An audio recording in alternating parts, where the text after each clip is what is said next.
신명기 6장 10절에서 25절 말씀으로 아비의 신앙을 자녀에게입니다. 아주 원색적이고 노골적인 제목으로 하나님 앞에서 말씀을 받겠습니다. 우리가 이 6장에는 특히 율법의 목적이 뭐냐, 그리고 어떻게 교육할 거냐, 그래서 4절부터 이어지는 쉐마의 말씀을 지난주에 받았습니다. 어떻게 해라? 마음과 뜻을 또 힘을 다하여 여호와 하나님을 사랑하되 그 사랑하기 위해서 뭘 해야 되냐? 먼저 말씀을 우리 삶 가운데 생활화하기 위해서 각양, 그래서 6절에 보면 이 말씀을 내 마음에 새겨라. 다시는 지워지지 않게, 잊혀지지 않게, 흔들리지 않게, 또 그것 중에 하나가 뭐다? 내 자녀에게 부지런히 이 말씀을 가르쳐야 된다. 왜? 믿음의 가게가 이어질 수 있도록. 또 진정 하나님을 사랑하는 방식이 마음을 다하고 뜻을 다하고 힘을 다하는 것이라면, 다하여 그분을 섬기는 것이라면, 우리가 우리의 자녀를 사랑하는 방식 중에 하나가 뭐예요? 이 사랑하는 하나님을 전적으로 그 삶 가운데 심어주는 거예요. 그리고 집에 앉았을 때든지, 길을 갈 때든지, 누워있을 때든지, 일어날 때든지, 우리의 일거수일투족에, 우리의 손과 발에, 우리의 모든 삶 가운데서 하나님의 말씀을 계속 되새김질하고, 또 생각하고 묵상하면서, 또 하나님께 질문도 하고 답도 들으면서, 그래서 그것을 손목에 메고 또 미간에 붙이고 문설주와 바깥문에 기록해서 너뿐 아니라, 개인뿐 아니라 전 공동체가 하나님의 말씀 안에서 생활할 수 있도록 해라. 그러면 어떤 일이 있다? 하나님께서 젖과 꿀이 흐르는 땅에서 크게 번성하는 은혜를 주실 것이다. 이런 말씀을 주시면서 결국은 이 율법에 순종하면 어떤 일이 있다? 여호와의 복이 있다. 그것을 얻기 위해서 우리는 더욱더 하나님의 온전한, 하나님께서 주신 길로 행하여야 된다. 이런 말씀을 주셨습니다. 자, 한 세대 목회 상담학 최광현 교수가, 이분은 가족 심리치유 전문가인데 이런 책을 냈습니다. 아들은 아버지의 등을 보고 자란다. 이 말기 속에 이런 말이 있어. 어릴 때 올려다본 아버지의 뒷모습이 내가 되었다. 그래서 우리의 자녀의 현재 모습이 사실은 뭐다? 나다. 앞에서 하는 모습과 뒤의 모습이 달랐다 할 것 같으면 우리는 사람 앞에서는 어떻게 행동하죠? 그죠? 의롭고 경건하고 그렇게 윤리적이고 그랬지만 우리의 뒷모습 가운데 그렇지 못한 행동들이 있는데, 우리가 원하기는 우리의 자녀들이 우리의 앞모습을 보고 그럴듯한 내 모습을 배우길 원하는데, 우리의 자녀들은 놀랍게도 우리의 앞모습을 보는 게 아니라 뒷모습을 보고 그걸 배운다는 거예요. 그래서 꼭 우리 이렇게 얘기하죠. 아이고, 가르쳐주지도 않았는데 왜 그건 그렇게 기가 막히게 잘 배워서 행하는지. 그런 의미에서 과연 한 사람의 신앙인으로서 나의 뒷모습, 바로 나의 자녀가 보는 나의 등은 어떤 모습을 가지고 있을까? 또 그렇다면 어떤 모습이어야 할까? 나의 가장 사랑하는 자녀에게 주는 나의 모습은? 함께 말씀을 봅니다. 내 하나님 여호와께서 내 조상 아브라함과 이삭과 야곱을 향하여 내게 주리라 맹세하신 땅으로 너를 들어가게 하시고. 그래서 하나님께서 현재 이 이스라엘 백성들에게 주시는 이 복은 애초에 아브라함과 약속했던 내용이에요. 또 그 아들 이삭과 또 그 아들 야곱을 통하여서 창세기 15장, 26장, 28장, 35장에 계속적으로 거의 유사한 말씀을 주셨습니다. 그러면서 내가 어떻게 하겠다? 이들의 하나님이 되어서 이들을 보호하고 인도하여서 참으로 이 땅 가운데 들어와서 복의 이 어떤 근원이신 하나님을 섬기는 자들이 어떤 복을 받는지를 내가 실제적으로 보여주는 하나의 모범으로 삼겠다. 이런 약속을 지속적으로 해주셨는데, 이것들을 어떻게 한다는 거? 하나님은 반드시 이룬다. 그 얘기입니다. 그것은 반드시 이루어질 거다. 언제? 그 눈앞에 둔 거예요. 지금 현재 이스라엘 백성들은 요단 동편에 있고 가나안은 요단 성편에 있는데, 이 요단 동편에서 저 땅을 바라보면서 그 눈앞에 두고 목전에 두고 들어갈 지금 마음가짐을 하고 있을 때 이들에게 이런 말씀을 주시니 얼마나 이 말씀이 더 실감이 나겠습니까? 막연하게 거기 어디 이렇게 얘기하는 거랑 실제적으로 눈앞에 보는 건 다를 거예요. 그래서 특히 여기에 내게 주리라 라는 이 말은 저희는 그냥 내게 주리라 라고 이렇게 평면적으로 듣지만, 이건 무슨 뜻이냐면 성읍, 즉 하나님께서 약속하신 그 바를 이루기 위해서 너를 데리고 들어간다, 이런 뜻이에요. 그래서 이스라엘 백성들이 현재 요단 동편에서 요단 서편인 가나안으로 가는 것은 결코 그들 자신의 어떤 힘이나 능력이나 지혜가 아니라 하나님께서 그들을 지금 데리고 들어가는 어떤 이런 은혜의 차원에서 이해되어야 한다, 그 얘기입니다. 나의 나된 것은 오직 주님의 은혜라, 이렇게 바울이 이야기하고 있는데요. 우리는 우리가 살았다고 생각해요. 우리가 이루었다고 생각해요. 우리가 무언가를 획득했다고 생각하지만 결코 그렇지 않은 것이, 이 모든 것은 뭐예요? 하나님께서 애초에 약속하셨던 거고 계획하셨던 거고 그것을 이루어 주시는 겁니다.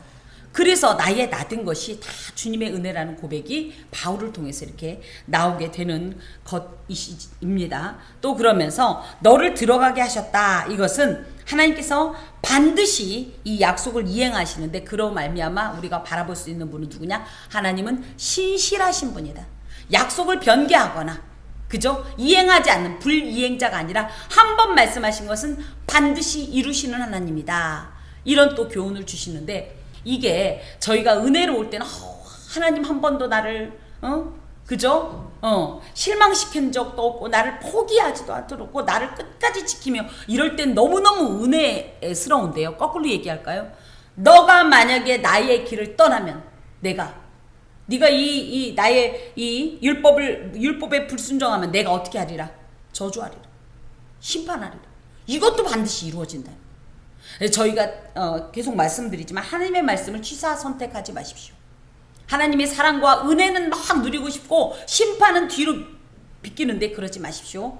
하나님은 약속하신 말씀하신 바를 반드시 이루시는 하나님으로, 네가 온전히 행하지 않을 땐 난 이렇게 하겠다라고 약속하신 것도 반드시 이루시는 하나님이라는 거예요.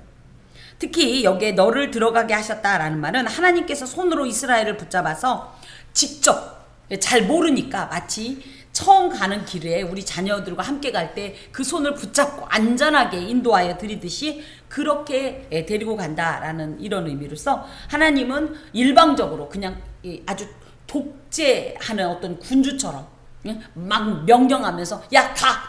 이리 와! 저리 와! 이런 분이 아니라 항상 당신이 앞서서 우리의 손을 붙잡고 우리보다도 우리를 더 잘 아시기 때문에 무엇이 필요한지, 이 상황에서 내가 어떻게 해야 되는지를 하나님이 먼저 판단하시고 행동하시는 아주 친밀하신 하나님이고, 또 그 가운데서 이루기 어려운 일들을 볼 때도 왜 못해? 이걸 왜 못하냐고! 이게 아니라 그런 우리를 이해하시고 동정하시는 인격적인 하나님이심을 또 이 안에 포함하고 있습니다.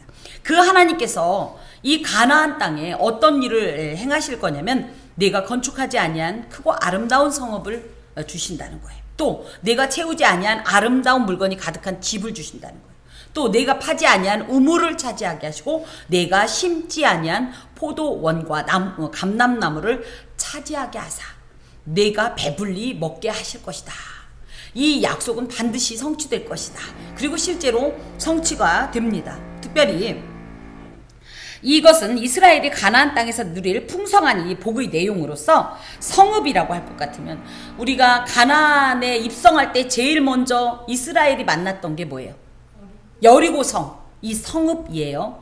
성읍은 이 성이라고 하는 이르, 도시라고도 하는 이르의 이 복수형으로서 아림이라고 하는데, 이것은 이스라엘이 가나안에서 제일 먼저 만난 장애물이지만 이 성읍을 점령하는 데 있어서 이스라엘이 어려움을 겪었나요?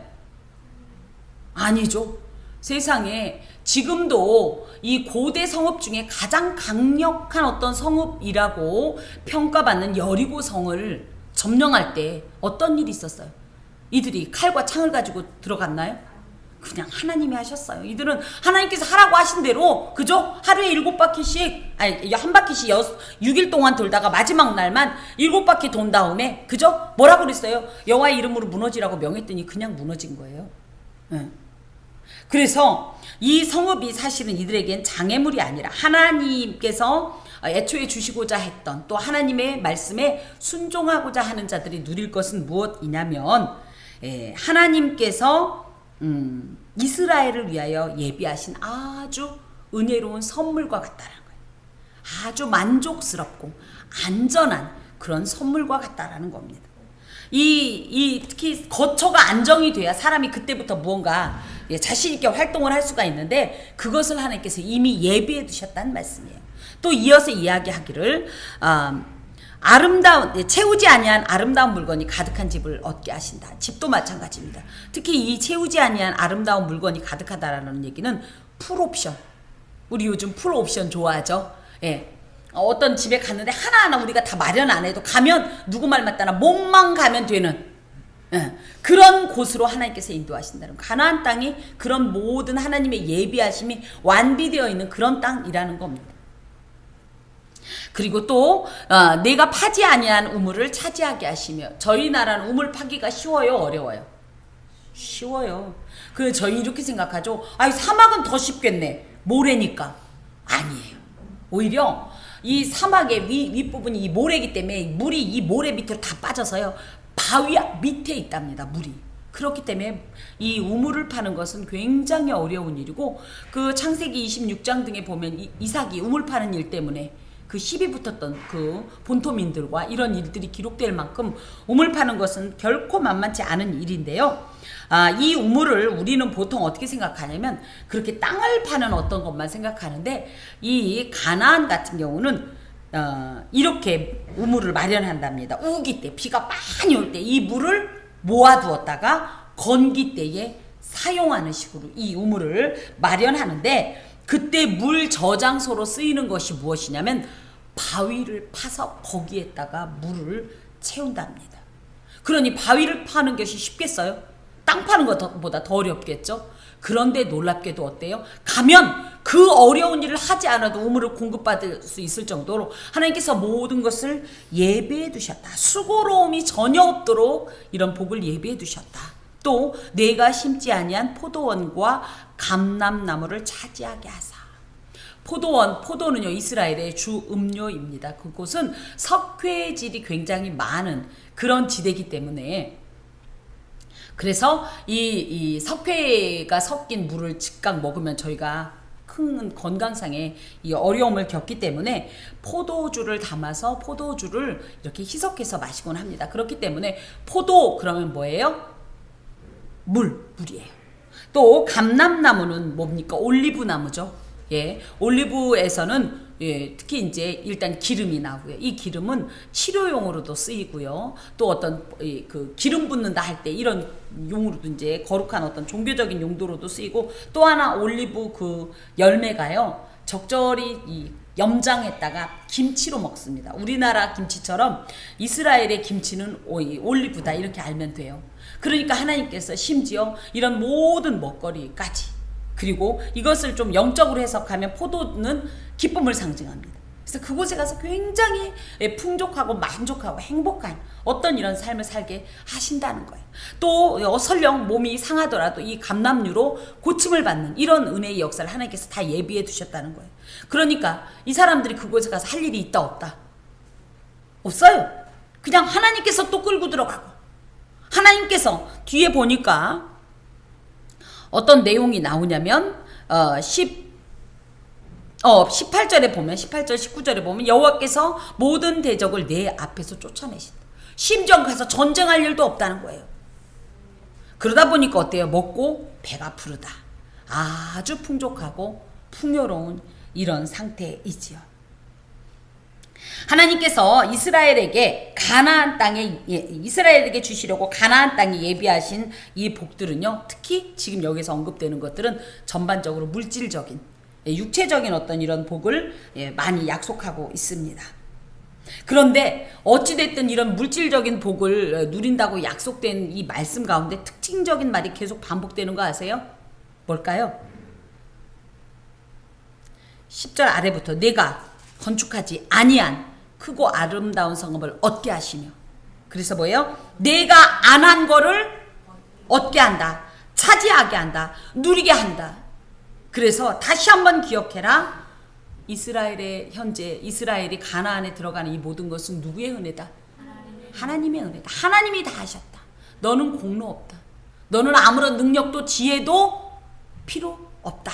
오히려 너의 그것은 가나안에 전혀 의미가 없다. 무용하다. 무익하다. 뭐 그런 뜻으로 이제 이해할 수 있는데요. 이것이 어떤 의미를 갖냐면요. 하나님께서 우리에게 주시는 복도 그렇다는 거예요. 우리가 이걸 해서 하나님이 그것에 대한 보상으로 대가로 주는 게 아니라 설령 저희가 어떤 행동을 했어도 그 행동은 하나님께서 주시는 거에 비하면 비교가 안 되는 거예요. 그래서 제가 그 얘기를 하는 거예요. 하나님하고 거래하지 마라. 하나님하고 딜하려고 하지 마라. 하나님 내가 이렇게 줄 테니까 이거 해주세요. 이렇게 하지 마라. 감히 하나님께서 주시는 것을 어떻게 가치 환산을 하려고 내가 한 요걸 갖고 갖다가 거래를 하려고 그러냐. 전혀 이 조건에 맞지 않습니다. 그래서 하나님께서 주신 놀라운 은총 대표적으로 뭐예요? 우리를 죄에서 구원하셨잖아요. 그래서 우리가 하나 짓지도 않고 조성하지도 않은 그리고 자격도 없는 우리가 천국에 입성하는 거 아닙니까? 이 은혜의 역사가 예수 그리스도의 보혈의 이 은혜로 말미암아 이루어지는 거예요. 지금 이곳에서 우리는 그것을 발견할 수 있습니다. 또 한 가지는 너무 이 세상을 살면서 하나님 복 그럼 물질적인 복만 생각할 건 아닌 것이 사실 물질적인 복은요 오히려 영적인 복보다 쉬울 수가 있어요. 물질적인 복이 뭡니까? 나 먹고 남아서 쌓아두고 썩어 없어질 때까지 쌓아두는 게 물질적인 복일까요? 사실은요. 오늘 하루를 무사히 마칠 수 있으면 우린 복 받은 거 아닙니까? 우리가 뭘 대단하게 했다고. 내일은 내일이 염려하고 내일이 수고한대잖아요. 그런데 우리는 어때요? 오늘을 넘어서 내일을 넘어서 다음 달을 넘어서 내년을 넘어서 그러다 보니까 어때요? 늘 만족이 없고 늘 결핍감에 그리고 늘 초조하고 불안하고 불만스럽고 비교하고 이러다 보면 뭐예요? 우리가 물질적인 복에 매여서 영적인 복을 놓친다는 사실을 또 기억하셔야 합니다. 하나님께서 성도에게 주시고자 하시는 진정한 복은 바로 이 영적인 복이에요. 이 절정이 누구냐? 예수입니다. 우리가 예수만 계시면 난 예수로 만족하네. 찬양은 그렇게 해놓고 우린 예수 계셔도 안 돼. 예수님만 갖고는 안 돼. 자꾸 무언가를 더 구하는데 사실은 여기에서는 물론 물질적인 복에 집결되어 있지만 그렇게 따진다면 이것이 지금 10장 아래서부터 11장까지는 어디의 모습이에요? 천국의 모습이에요. 천국. 우리 천국 가서 집 지을 생각 있어요? 천국 그럼 가자마자 어떻게 땅을 어떻게 사가지고 집을 어떻게 지어 몇 평으로 지어 이런 생각 해요 안 해요? 한 번도 안 해봤죠? 아니 생각해봐요. 진짜 해보신 분 계세요? 예. 천국 가면 농사 지어서 먹고 살아야 되나? 공장을 다녀야 되나? 장사를 해야 되나? 고민해 본 적 있어요? 없어요? 없어요. 뭐 먹고 살지? 고민한 적 없어요. 물은 어떡하지? 고민한 적 없어요. 예, 그래서 하나님께서는 어떤 이런 물질적 복은 하나의 영적인 복의 예표입니다. 그냥 그림자와 같아요. 그런데 우리는 이 그림자의 이 허상의 실상을 놓쳐버리고 매이는 이런 삶 때문에 굉장히 힘겨움을 겪을 수가 있는데 하나님께서 원하시는 것은 영적인 복을 우리가 먼저 누리기를 원해요. 그 극치이신 예수 그리스도를 내 안에 모시기를 원하고 우리가 또한 예수 안에 있기를 원해요. 그렇게 예수 안에 있는 자는 하나님의 가장 크고 아름다웠고 영원한 복을 당연히 누리게 되어 있어요. 하나님이 약속하셨기 때문에. 그러므로 우리가 진정 이런 일 있으면 좋겠다 할 때 그 일이 약속되어 있다고요. 우리에게. 예수 그리스도 때문에. 예. 그런데 사람들은 어때요? 배가 불러지니까 어떤 일이 있냐? 조심할 일이 생긴다는 거예요. 조심하다라는 말은 이제 삼가다 이런 뜻이기도 하고 샤마르라는 말이 지켜라. 샤마르 뭐라고 그랬어요? 예, 맞아요. 울타리에 이 울타리를 쳐서 이 둘레를 지켜라. 뭐예요? 들어오지 않게 나가지 않게. 우리의 마음이.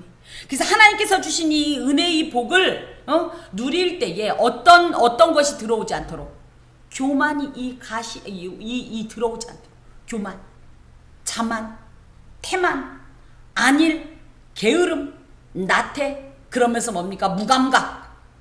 그래서 묵은 땅처럼 되지 않도록 그렇게 우리의 마음을 지켜라.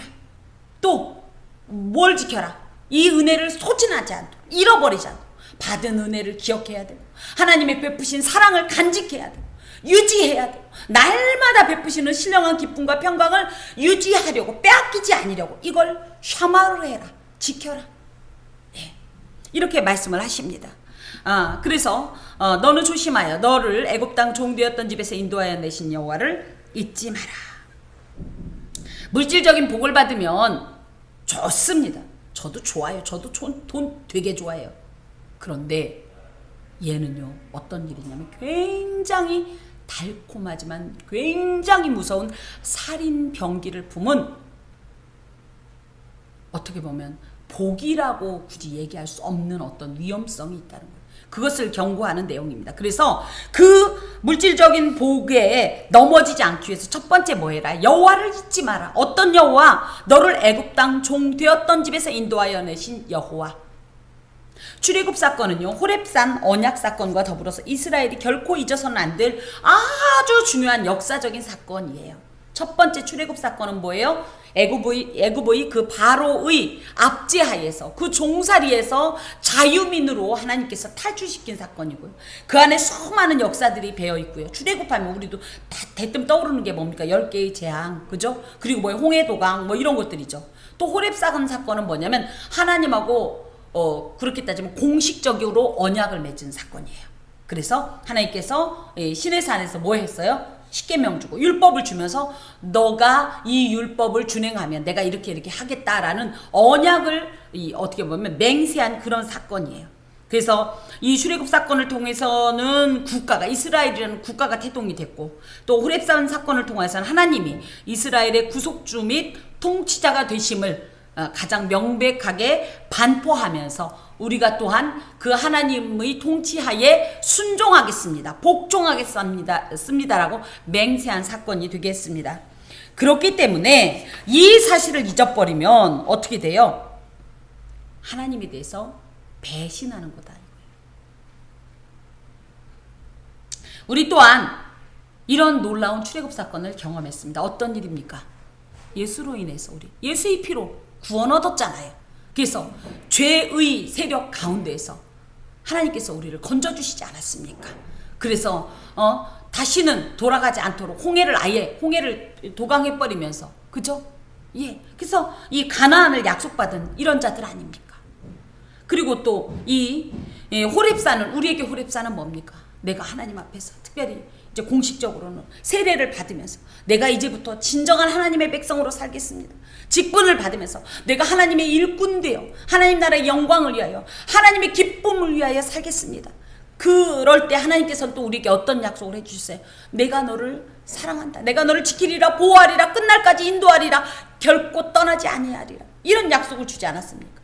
그런데 이것을 우리가 잊어버리면 하나님하고 끝장내자는 거죠. 응? 절대 잊지 마라. 그러면 언제 잊을까?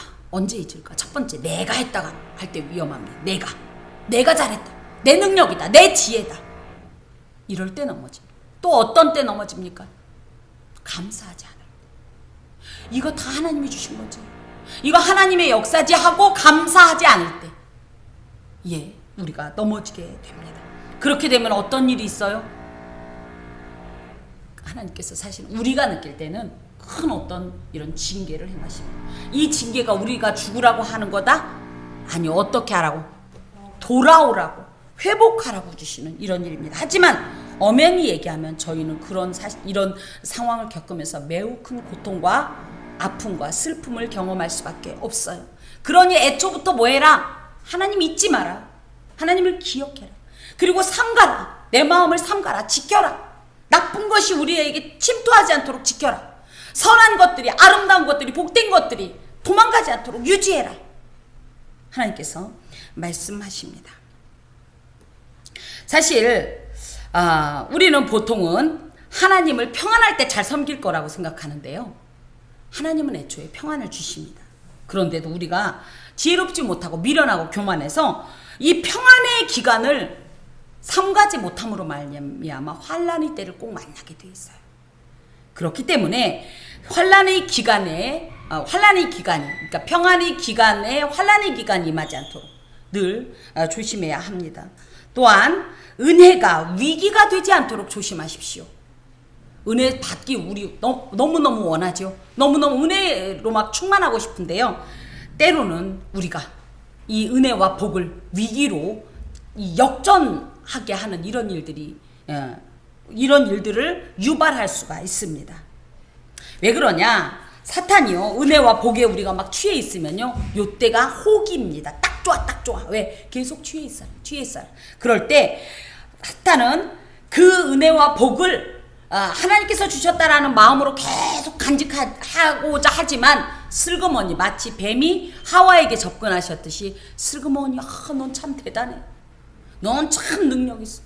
넌 어쩜 그렇게 지혜롭니? 이래가면서 슬금슬금 우리 마음속에 연기처럼 어떻게 보면 냄새도 나지 않고 형체도 없는 무언가처럼 슬금 다가와서 우리의 마음을 삐딱하게 살살 하면서 움직이게 하고, 그래서 정도를 벗어나게 합니다. 그렇게 되면 우리는 하나님께로부터 떨어져 버리고, 그렇게 되면 어떻게 해요? 하나님께로부터 멀어지면 우리는 100% 사탄의 먹잇감이 될 수밖에 없습니다. 사탄이요, 여러분 그 책 꼭 읽어보라고 그랬는데 읽어보셨는지 모르겠어요. C.S. 루이스의 스크루테이프의 편지라는 곳에 저는 아주 잊을 수 없는 하나의 장면이 있다니까요. 이제 뭐 진짜 꼭 한번 읽어보세요. 정말 많은 부분에 있어서 공감을 많이 하게 될 겁니다. 특히 조카라는 이 웜워드라는 이제 쫄개 마귀 같은 그런 이제 존재가 있어요. 거기서 이제 설정된 거죠. 그 조카가 삼촌 마귀, 그러니까 삼촌이라고는 했지만 이제 자기보다 이제 높은 이제 고수에게 보내는 편지 내용이고, 그걸 답변하는 어떤 이런, 그러니까 편지 내용을 듣고 그러니까 삼촌 마귀가, 고수 마귀가 이 답변하는 어떤 내용 중에 이런 게 있어요. 삼촌 제가 이번에 대단한 일을 했지 뭐예요? 그랬더니 무슨 일을 했는데? 그랬더니 이번에요 저기 김재란을요 제가 다리 몽둥이를 분질렀어요. 그래서 교회를 못 가게 만들었어요. 교통사고를 내버렸거든요. 그리고요, 걔 당분간 못 깨어날 거예요. 혼수 상태예요. 저 잘했죠? 그랬더니 이 삼촌이 얘기하는 거예요. 삼촌 마귀가 뭐라고? 이 미련 곰탱이야. 크리스찬들은 환란이 오면 어떻게 한다? 그 다리, 내가 온전히 살지 못해서 이런 일이 있었다라는 생각으로 더 열심히 한단 말이야. 왜 다리를 분들어? 아니야. 방법 잘못했어. 아니, 저는 이게 잘했다. 우리의 이 제일 잘하는 방법이잖아요. 아니, 방법을 바꿔야 돼. 어떻게? 자꾸 돈을 많이 줘. 모든 일이 술술 풀리게 해. 교통사고 날 뻔했는데, 난폭 운전을 했는데도 교통사고가 안 당하게 해. 이런 식으로. 그래서 모든 일들이 너무너무 잘 되고 평안하고 또 막 손을 대는 일마다 막 풍요하고, 이렇게 되면 어떻게 되는지 알아? 억지로 떼내지 않아도 알아서 그거 쫓아가느라고 하나님하고 멀어져. 그런 식으로 일을 해야 된다. 뭐 이런 조언을 하는 게 있어요. 진짜 제가 이 했던 내용 그대로는 아니고 저는 약간은 이제 의역을 했지만은 그런 내용들이 있습니다, 여러분. 그래서 오히려 은혜와 복이 하나님께로부터 오는 것은 맞습니다만은 때로는 마귀가 역사해서 하나님께로부터 멀어지려고 너무 거기에 매이게 만들 때는 이게 진정한 은혜가 아니고 복이 아니에요.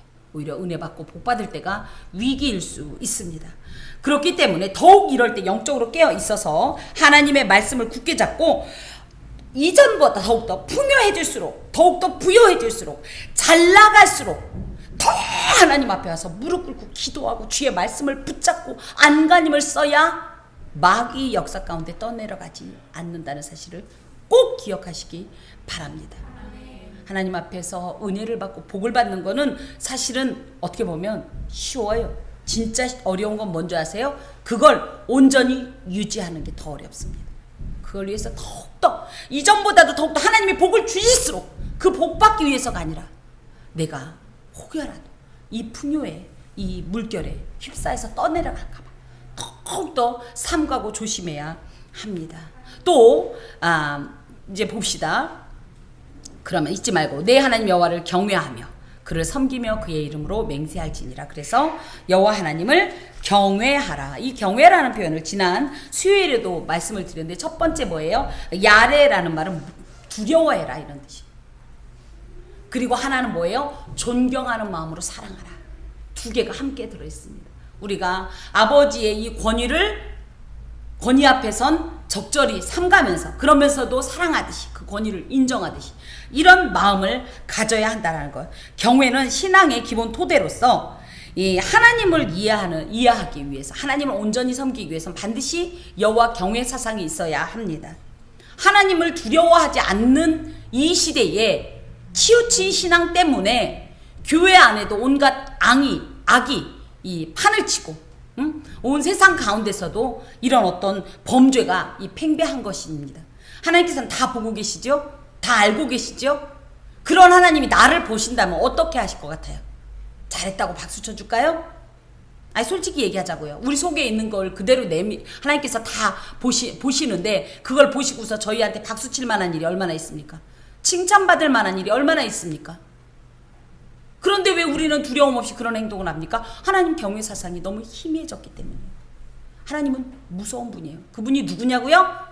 온 세상을 다스렸을 뿐만 아니라 이걸 처음 시작하신 분인 것처럼 마감하시는 분이에요. 심판하시는 분이에요. 모든 것을 완전한 철저히 움직이지 않는 자로, 공의의 잣대로 심판하시는 분이에요. 그런 하나님을 절대 가벼이 여기거나, 아이 뭘 안다 그래 그분이? 뭔 소리야. 하나님 믿는다면 그런 마음이면 안 믿는 거야. 하나님 예수님 믿는다고 하면서 하나님 안 무서워하는 사람, 하나님 안 믿는 사람이에요. 전 그렇게 생각합니다. 하나님이 어떤 분인지 성경에 보면 다 나와 있는데 이걸 안 믿는 거예요. 하나님을 경외하는 것이 신앙의 기본 토대가 되어야 되고 처음과 마지막이 되어야 합니다. 과연 하나님께서는 하나님을 사랑하는 자에겐 은혜를 천대까지 베풀지만 그렇지 않고 하나님을 미워하는 자, 하나님을 외면하는 자, 하나님께서 멀어지는 자, 하나님께로부터 멀어지는 자들은 질투하심으로 반드시 그것을 갚으시는 분이라는 사실을 기억해야 돼요. 그러다 보면 더욱더 철저하게 하나님을 섬기지 않겠습니까? 그걸 그곳에 가서 반드시 기억하고 이걸 유지하기 위해서 하나님을 경외하는 이 행동을 계속적으로 유지해라 그 말입니다. 또 너희는 다른 신들 곧 내 사면에 있는 백성의 신들을 따르지 말라. 우상 숭배하지 말라는 우상 숭배. 그래서 지난주에 이 쉐마의 말씀을 포함했을 때 10계명으로 따지면 제1계명, 나는 너의 하나님이라. 그러면서 이 하나님을 어떻게 사랑할까를 얘기했다면 오늘 이 말씀은 2계명, 우상을 섬기지 말라라는 내용이 많이 이제 포함되어 있다라고 알 수가 보면 되겠습니다. 다른 신들을 따른다는 것은 무슨 얘기냐면 인생의 방향과 진행 여부에 있어서 하나님 말고 다른 무언가의 의견, 방법, 그 목적을 향한다는 뜻이에요. 그래서 말은 하나님을 믿는다고 하면서도 실제적으로는 하나님을 믿지 않는 자, 하나님을 따르지 않는 자, 어떤 인생의 중요한 어떤 결정적인 순간을 두고도 하나님 없이 내가 알아서 하는 사람, 이런 사람은 우상을 섬기는 사람. 그 내가 알아서 하는 방법이 나이건 내 생각이건 그럼 뭡니까? 내가 우상이야. 내가 나의 우상이야. 또 내 사랑하는 어떤 친구, 내가 의지하는 누구라면 그 사람이 나의 우상이 되는 거예요. 인생의 모든 방향과 진행에 있어서 철저히 하나님께 부르짖고 하나님의 뜻을 따르려고 하는 것이 진짜 하나님을 섬기는 거지. 교회 와서 뭐 장로 아니라 뭐가 됐더라도 무슨 일만 있으면 점집 가고 있습니다. 무슨 일만 있으면 사람들이 푸는 방식으로 풀려고 그러고, 무슨 일만 있으면 나를 신뢰해서 내 뜻대로 한다고 하면 이 사람은 우상을 숭배하는 거예요. 그거 하지 말라는 거예요. 철저히 하나님만 의지하고 하나님의 뜻만을 따르는 그런 사람이 되어야 이 귀한 복들을 유지할 수 있다라는 겁니다. 15절에 나오지 않습니까? 너희 중에 계신 너희의 하나님 여호와는 질투하시는 하나님이신즉 너희의 하나님 여호와께서 내게 진노하사 너를 지면에서 멸절시킬까 두려워하노라. 하나님이 질투하신다는 표현이 이제 특히 우상 숭배와 많이 연관이 되는데요. 이 질투감이, 그래서 제가 말씀을 여러 번 드렸지만 왜 하필이면 질투심이라고 할까? 그냥 화가 난다라고 해도 되는데, 그런데 이런 꿈을 꿨다고요. 제가 꿈에 제 남편이 바람을 피운다는 거예요. 꿈에 소문만 들었어요. 제 남편이 바람을 피운다는 거예요. 그런데 보지도 않았는데 그 소리를 듣자마자 꿈인데도 제가 이 연놈들을 잡아가지고 우리 표현대로 그냥 아주 그냥 그렇게 이가 박박 갈릴 정도로 화가 나고 억울하고 분하고 배신감에 몸이 떨리더라고요. 우상을 숭배하는 우리를 대하시는 하나님의 감정이 바로 이겁니다. 하나님, 그러니까 그리스도를 신랑이다. 교회와 성도를 신부라고 했을 때 신랑과 신부 사이에 들어와 있는 이 우상을 우리 또한 마찬가지 아닙니까? 응? 그렇게 질투하시대. 하나님도 그렇게 질투하신대. 그냥 두겠습니까? 심판하신대잖아요. 멸절시킨 짓인대잖아요. 이제 이 멸절이라는 표현이 다음 장에 나오기 때문에 이제 깊은 어떤 이 해석은 안 하지만 완전히 멸이 뭐예요? 아예 없어버린다. 저를 뭐에 끊어져 버리게 한다. 다시는 기억되지 못하게 한다. 이 정도로 무서운 이 엄정한 말씀이 바로 우상 숭배에 대한 하나님의 경계의 말씀입니다. 그거 하지 말아야 이 복을 유지할 수 있다. 그 얘기입니다. 또 있습니다. 너희가 마사에서 시험한 것 같이 너희 하나님 여호와를 시험하지 말라. 하나님을 시험한다라는 말이 무슨 말일까요? 시험한다는 게 무슨 말이에요? 이 마사는요, 무리바 사건 기억하시죠? 물 사건. 물 없다고 불만했을 때 반석을 쳐서 물을 마셨던 출애굽기 17장에 있는 말씀인데요. 이때 하나님께서 이들이 어떤 마음을 가졌다고 딱 찝는데 뭐라고 그러냐면 하나님이 우리 중에 계신가 안 계신가 이렇게 얘기했다는 거예요. 즉 하나님이 살아계셔서 백성들이 삶 속에서 우리를 진짜 보호해 주시긴 하는 거야. 함께 있긴 하는 거야. 약속을 지키고 있는 거야. 이렇게 마음을 가졌던 그것이 결국은 하나님을 믿지 못했다라는 것이기 때문에 그거 하지 말라는 거예요. 설령 내 눈에 볼 때는 일이 안 되는 것 같고 내 뜻대로 되지 않는 것 같아도 그래서 하나님이 없어서 이 일이 이렇게 된 게 아니라 이것은 하나님께서 일을 이루시는 하나의 과정이라고 믿어야 돼요. 근데 우리는 어떻게 단편적으로 보고서 하나님이 지금 뭐 주무시나 뭐 귀가 뭐 먹어서 못 들으시나 뭐 손과 발이 없어서 못 하시나 이런 엉뚱한 소리를 하면 안 된다는 거예요. 철저히 어떻게 보면 하나님께서는 나의 모든 삶 가운데 나의 모든 삶을 주관하시고 인도하시는 분이라는 이런 어떤 신뢰감을 반드시 갖고 있어야 된다. 그 말입니다. 그런데 우리도 왕왕 하나님을 시험하지 않습니까? 하나님은 죽지도 않은데 죽은 분 취급하면서 아유 뭐 하나님이 계신다 한들 그런 표현 나오죠? 하나님이 하늘에 창을 내신다 한들 이거 하겠어? 아유 하나님도 뭘 어쩔 수 없는 일이 있겠지. 이런 표현들 위험합니다. 하나님을 시험하지 마십시오. 그러면서 너희 하나님 여호와께서 너희에게 명하신 명령과 증거와 규례를 삼가 지켜라. 아까도 얘기했지만 지킨다는 것은 그냥 내 의지만 갖고는 안 돼요. 그러니까 어떻게 돼요? 계속적으로 하나님의 율법을 되새기면서 하나님의 말씀이 이랬지. 이 말씀을 가지고 우리가 이 말씀에 나의 삶을 묶어요. 이 말씀을 기둥으로 삼아서 내 삶을 묶어. 흔들리지 않도록 그렇게 살으라는 말씀이에요. 또 한 가지가 뭐냐면 여호와께서 보시기에 정직하고 선량한 일을 행하라. 이게 무슨 얘기예요? 사람이 좋은 일 말고 하나님의 기준에서 하나님이 보시기에 기쁜 일을 행하라. 그런 뜻입니다. 그래서 사람이 볼 때 이 좋아하는 일을 하다 보면 이게 놀랍게도 어떤 일이 돼요? 하나님과 반대되는 일이 되고요. 결국은 우리에게도 유익하잖아요. 우리에게도 기쁨을 주는 일이 아니에요. 도리어 해가 되는 일들이 많습니다. 그러니까 지금 당장은 내가 생각할 때는 이렇게 해야 살 것 같은데 하나님 그러니까 믿음 생각하면 이렇게 하지 말아야 되고 내 생각하면 이렇게 해야 돼서 아유 하나님도 이해해 주실 거야 하고 이렇게 했을 때 결과적으로는 어떻게 돼요? 이게 오히려 하나님의 뜻을 하나님의 기뻐하심을 행하지 않는 일이 되고 이것이 결국은 재앙이 되는 일이 굉장히 많습니다. 영적으로나 육적으로나. 그래서 설령 지금 이 현실과 맞지 않더라도 하나님이 정하신 것을 먼저 따르세요. 그걸 따르세요. 그래야 그 책임을 하나님께서 지어주시는 겁니다. 근데 우리가 결정하면 뭐예요? 그 책임 누가 져야 돼요? 내가 져야 돼요. 그래놓고 또 나중에 내가 결정해서 그 일해서 무슨 일 당해놓고 와서 울고불고 뭐 왜 이런 일이 있습니까? 하나님 나를 사랑하신다면서요. 예, 분명히 말씀하셨습니다. 하나님께서 보시기에 정직하고 선량한 일, 즉 하나님께서 기뻐하시는 일을 해라. 특히 내가 복을 받고 그 땅에 들어가서 여호와께서 모든 대적을 내 앞에서 쫓아내시겠다고 내 조상들에게 맹세하신 아름다운 땅을 차지하리니 여호와의 말씀과 같으니라. 그때 이것을 기억하라. 첫 번째 뭐라? 여호와를 잊지 말라.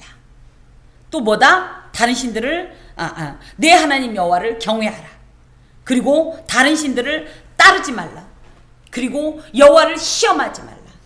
그리고 율법을 철저히 준행해라. 마지막으로 하나님께서 보시기에 하나님 기뻐하는 일을 행하라. 그러면 어떤 일이 있다? 하나님께서는 이 애초에 이 예비하신 이 복을 우리뿐 아니라 우리의 자자손손토록 계속적으로 내려주시겠다. 이 말씀입니다. 예, 결정합시다. 우리 어떻게 할래요? 적절히 내가 알아서 살다가 울며 불며 갈래요? 아니면 지금은 좀 손해보는 것 같고 미련해 보여도 주님께서 약속하신 이 말씀 붙잡고 갈래요? 진짜죠? 진짜죠? 그러려면 먼저 뭐 해야 돼요? 말씀이 무슨 내용이 있는지 알아야 그걸 행할 거 아니에요. 그래서 여러분에게 계속 성경을 읽으라고 하는 거예요. 지금 성경 많이 읽고 계세요? 아무도 대답을 안 하시네? 저는 나름 요즘 열심히 읽고 있습니다. 뭐 중간중간 이렇게 시간 날 때뿐 아니라 막 성경 앱으로도 읽고, 제가 올해 이 하나님께 이 약속한 그 수를, 이 통독수를 채우기 위해서 저 열심히 읽고 있습니다. 여러분 열심히 읽으세요. 하나님의 말씀이 지난주에도 내 길의 빛이요 내 발의 저 등이라고 그렇게 말씀하시면서 인생의 어려운 문제를 만났는데 왜 말씀을 안 읽고 어디 가서 찾는 거예요? 하나님의 말씀 열심히 읽고, 그래야 이런 모든 하나님께서 주신 이 어떤 것들이 유지가 되고, 예, 과연 이것들 때문에 또 그것으로 인한 어떤 능력 때문에 우리가 진짜 하나님의 놀라운 은혜를 간직할 수가 있습니다. 자, 그러면서 20절부터는 어떤 내용이 나오냐면 쉐마 교육, 즉 6장 4절에서 뭐 짧게는 5절까지라고 하고 길게는 9절까지라고 하는데요. 쉐마 말씀을 어디서 언제 어떻게 자녀들에게 교육할 거냐라는 내용이 나옵니다. 후일에 내 아들이 내게 묻기를 우리 하나님 여호와께서 명령하신 증거와 규례와 법도가 무슨 뜻이냐 하거든. 이게 무슨 얘기예요?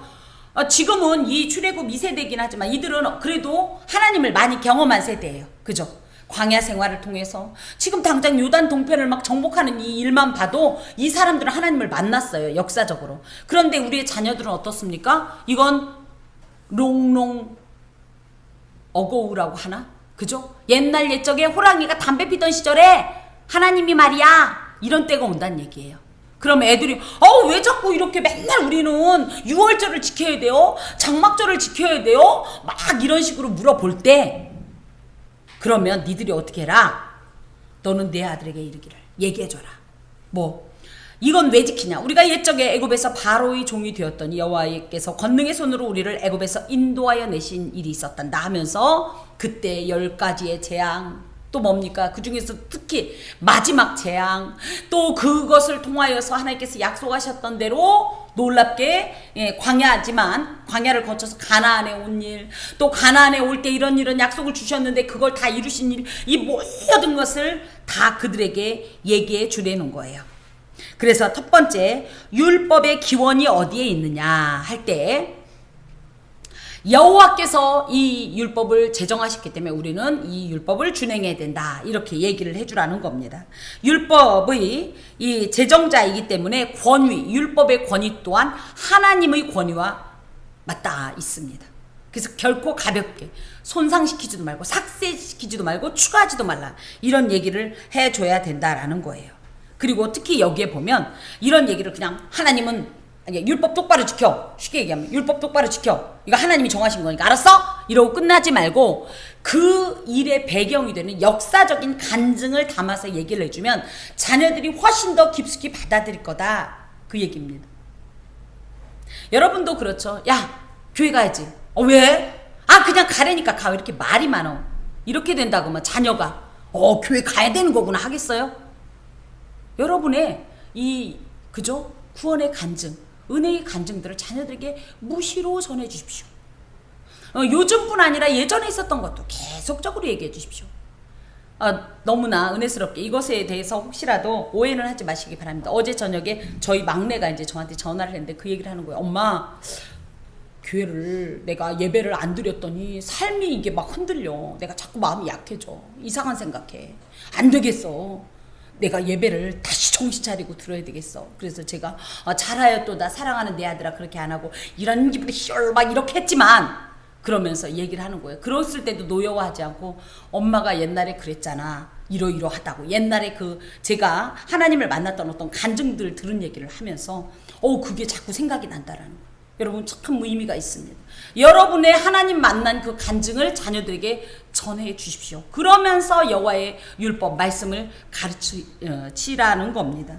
또 이 율법의 목적에 대해서 또 얘기하기를 쭉 온 집에 베푸시고 23절 우리 조상들에게 맹세하신 땅을 우리에게 주어 들어가게 하시려고 우리를 거기에서 인도하여 내시고 여호와께서 우리에게 이 모든 규례를 지키라 명령하셨는데 그게 뭐냐면 이는 우리가 우리 하나님 여호와를 경외하며 항상 복을 누리게 하게 하심 위하심이며 그래서 하나님께서 율법을 왜 정했냐? 물론 하나님의 위엄과 이 영광을 높이는 것도 있지만 더하여서 우리에게 유익과 그죠? 복과 또 여기에 보면 또 여호와께서 우리를 오늘과 같이 살게 하려 하십니다. 영생의 복을 주시려고 하나님께서 우리에게 주신 것이다. 그러므로 이걸 갖다가 너무 부담스러워하거나 무거워하거나 두려워하거나 또 안 하면 혼날까봐 무서워서 떨고 이렇게 지키지 말고 오히려 율법 준행을 통해서 하나님을 사랑하는 방법을 배우고 실천하고 또 하나님이 구원의 하나님이라는 사실과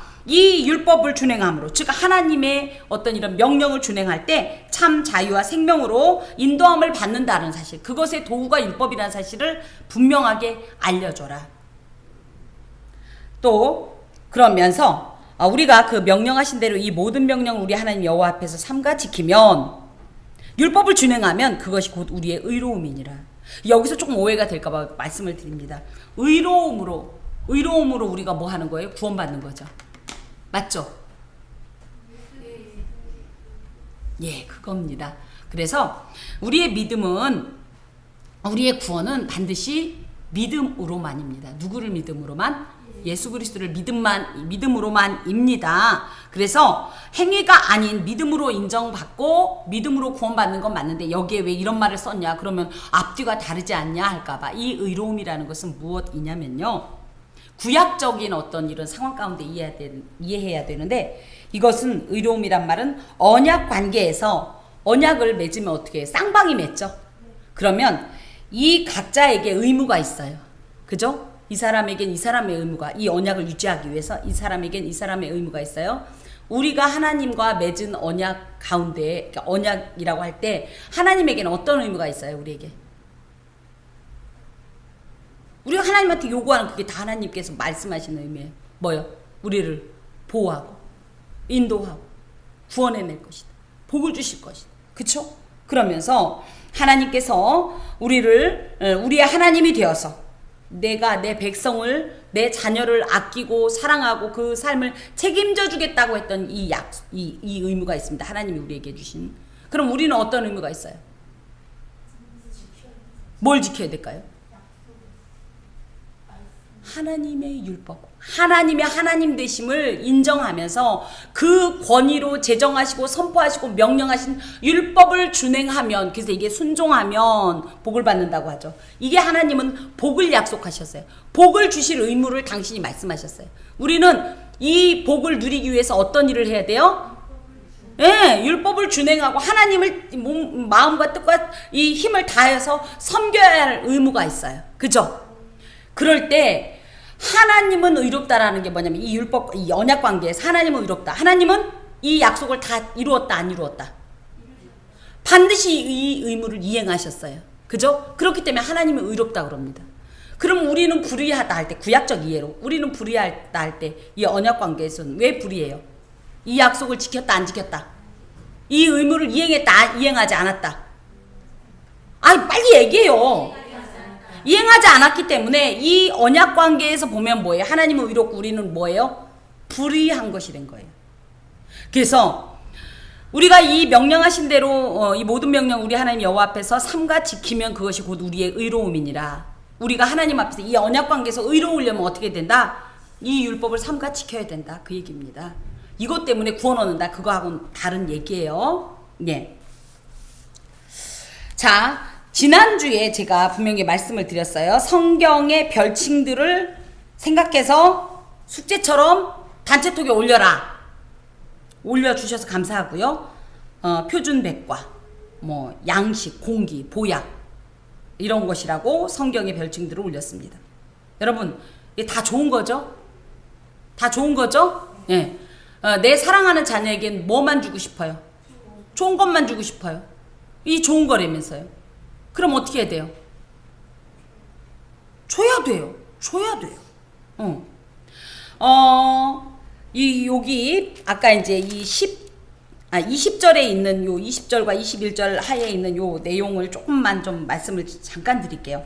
유대인들은요, 이 좋은 거를 자녀들에게 주고 싶어서 어떤 전례적인 이런 행사를 하냐면, 6월절 만찬에 각 가정의 가장이 쭉 자녀들과 식구들을 앉혀놓고, 일부러 이건 그야말로 이렇게 정해놓고 하는 겁니다. 자녀들이 이렇게 질문하라고 그래요.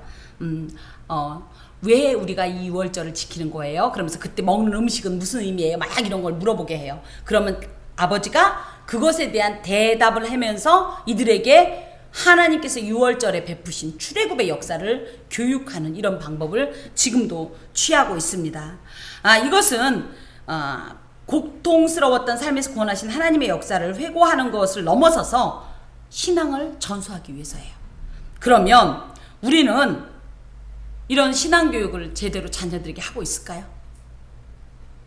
신앙을 전수하려고 하는 어떤 행동들을 하고 있을까요? 이 사람들, 그 유대인들이 하는 행동들을 가볍게 보면 안 돼요. 참 의미가 있다고 생각합니다. 자, 그러면 지금까지 못했으니까 제가 가르쳐 드릴게요. 어떤 내용을 가르쳐야 되냐? 첫 번째, 너희들이 참된 기쁨과 평안을 누리려면 하나님을 믿어야 된다.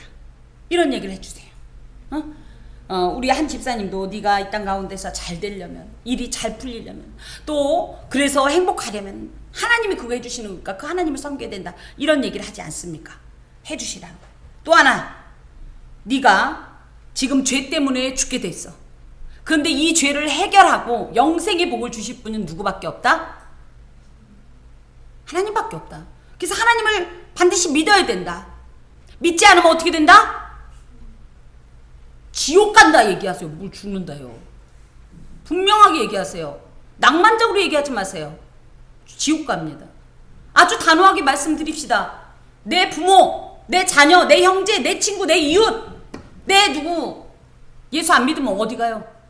지옥 가요? 안 갈 것 같아요? 갑니다. 길을 쓰고 끌어내야 돼요. 길을 쓰고 이 얘기를 해주셔야 합니다.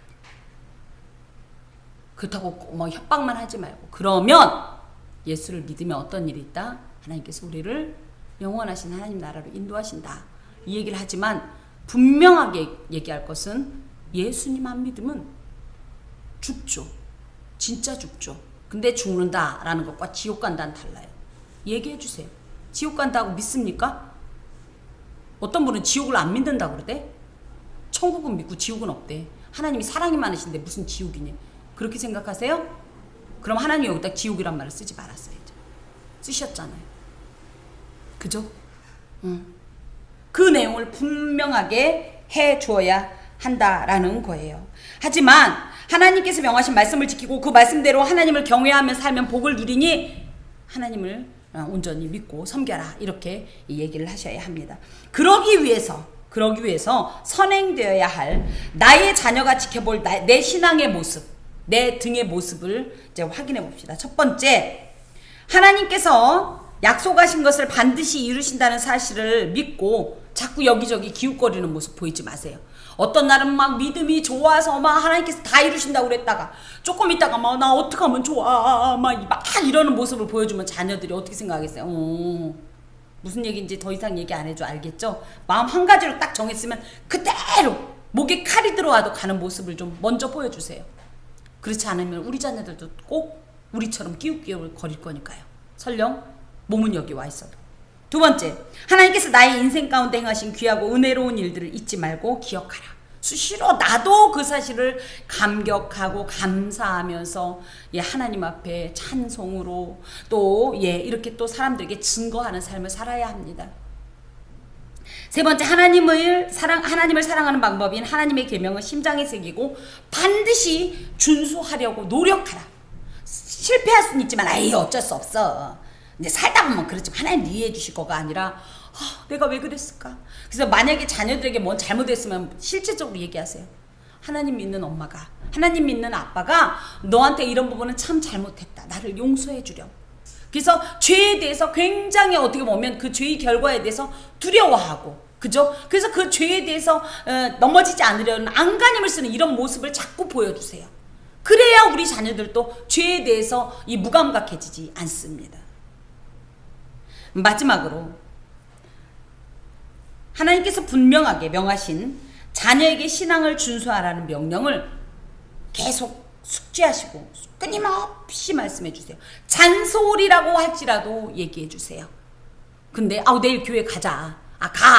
가라고. 안 가니까 그냥 엄마가 그냥 창피해 죽겠어. 이런 식의 얘기가 아니라 실제적인 복음을 매번 그들에게 전수하십시오. 교육하십시오. 증거하십시오. 많은 분들이 그럽니다. 그러긴 해야 되는데 애가 요즘 너무 바빠요. 애가 말을 안 들어요. 여러분, 저는 요즘 이거 봅니다. 요즘 화산들이 난리도 아니죠. 전 세계적으로. 보셨어요? 지금 이게 무슨 사인일까요? 하나님께서 뭐라고 했어요? 처처의 기근과 지진이 임한다라는 얘기할 때 그 지진이에요. 이게 땅속에서 지금 지진 때문에 얘들이 흔들려갖고 다 위로, 지금 물론 뭐 여러 가지가 있지만 이제 결국은 이제 자극받아서 폭발된다고 할 때